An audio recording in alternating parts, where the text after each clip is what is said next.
What is up, guys? No one watched my last video, my update on the channel.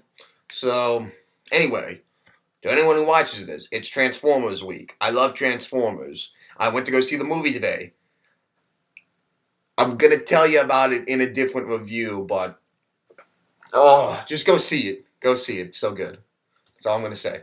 But today we're gonna here to talk about Rise of the Dark Spark, the Transformers game. So I'm gonna tell you if this was just a cash cow by Activision because of the movie coming out and all that stuff. So I can say right now, if you like Fall of the Cybertron, you probably will like this. But what I am gonna say is don't buy it. Rent it, GameFly it, I don't know. Just or wait a little bit before you buy it. Because unfortunately, okay, problem number one, it's really short campaign. It's probably about an 9 hour campaign. And escalation mode, while it is better than the previous one, does not stack up to the Transformers Fall of the Cybertron multiplayer, which was fantastic.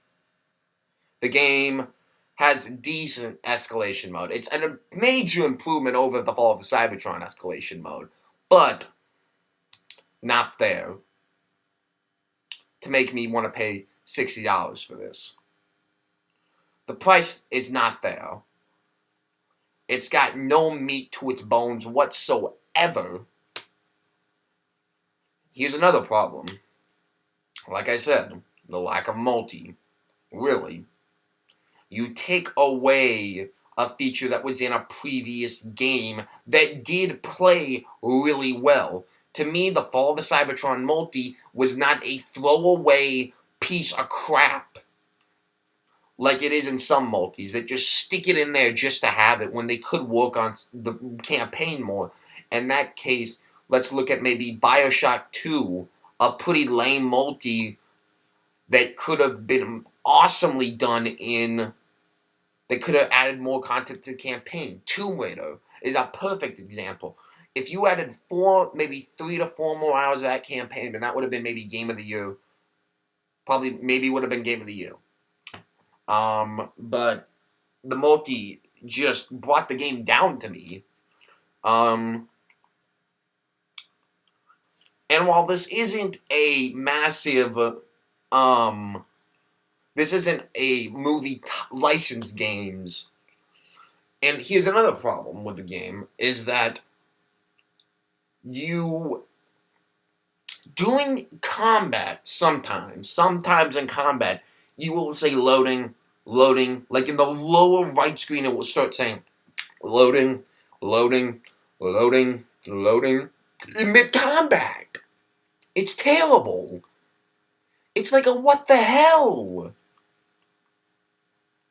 Oh my goodness. And then, now, let's talk about some positives of it. Actually, here's some more cons. I'm sorry, but unfortunately, the boss battles are simple as shit.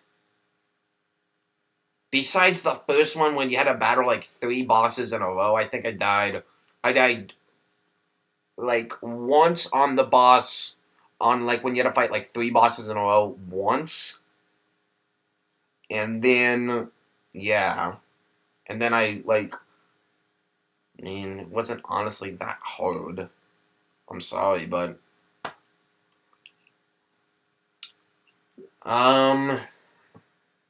yeah, I mean, the game doesn't have a lot of meat to its bones. That loading thing is so annoying. They took out multi. Escalation mode is fun, but it isn't something to buy the game over.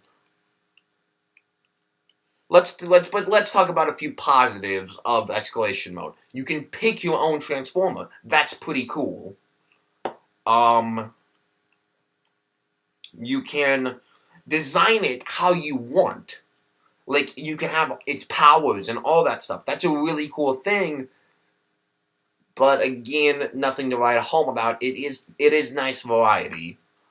And the story is pretty good. It doesn't copy the actual, the movie really at all. Basically, in this one, the Darkspark has landed, and you will play as the Autobots and Decepticons to get it.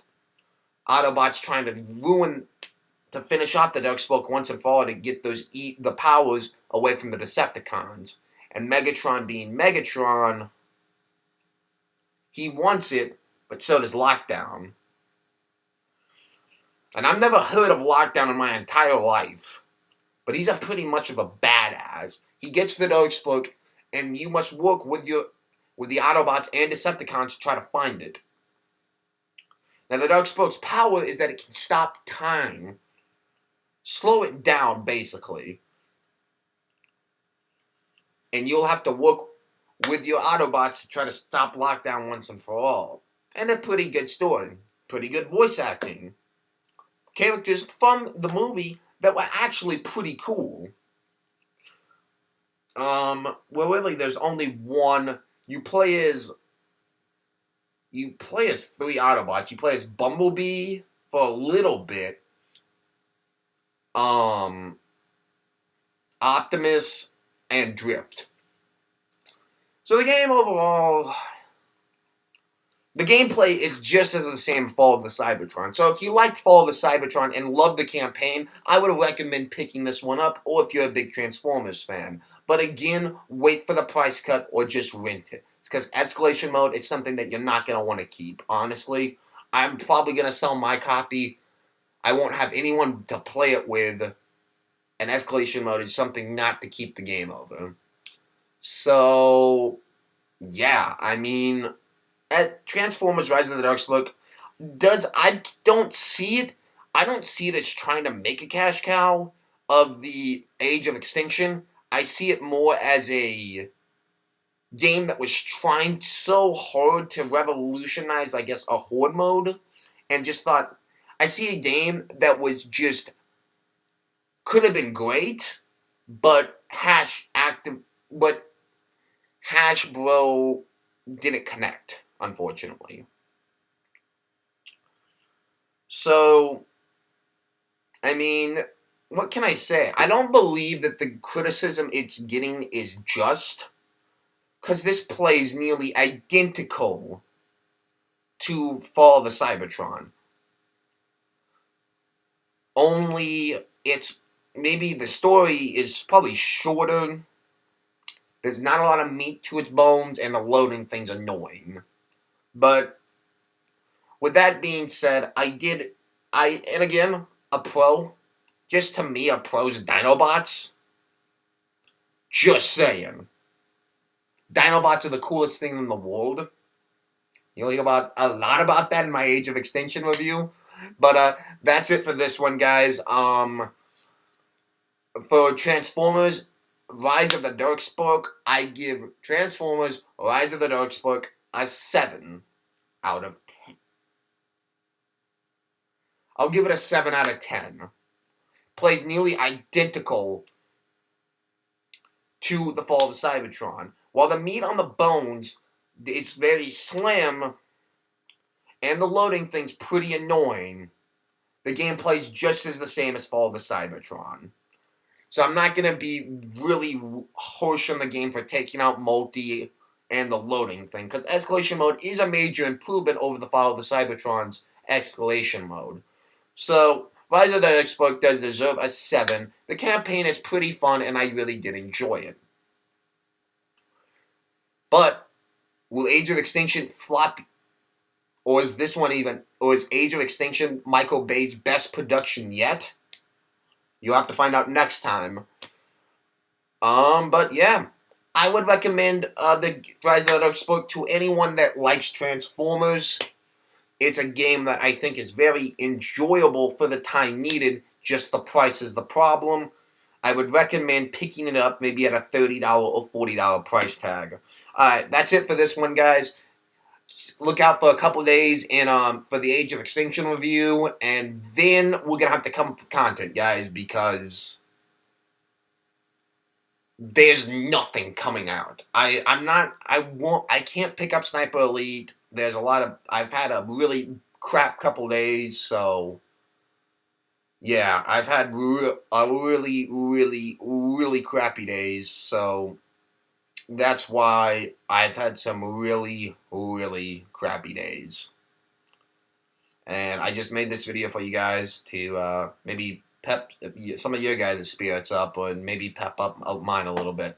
But that's it for this one, guys. Down in the comments, write what you want me to play. Like, dude, I have an Elgato now, and I need to use it. So write down in the comments what you want me to play, and keep it locked. Look out for the Age of Extinction review, and please subscribe if you haven't done so. It always helps. The podcast, again, not on delay. Just, there's now content out. There's nothing. So, that's it for this one, guys. Keep it locked. Please subscribe, and I'll see you guys in my next video. Peace.